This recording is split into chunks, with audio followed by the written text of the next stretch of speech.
Suvereporter tuleb juba esmaspäeval, 2. juunil.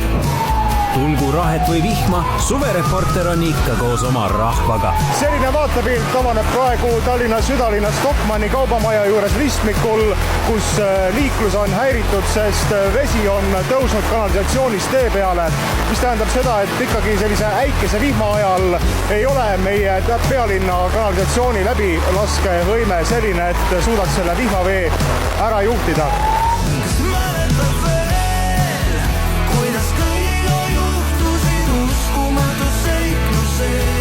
Olgu Eestis pealegi pidevalt kehv suusailm, Suvereporter on ikka nii heinakaarel, jaanipidudel, linnaterrassidel, sõbrad, otse-eetris juhtud toredaid asju, merel kui rannas.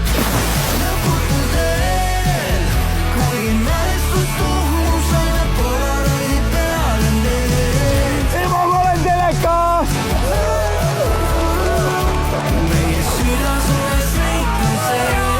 Suvereporter alates esmaspäevast, 2. juunist, igal õhtul kell 7.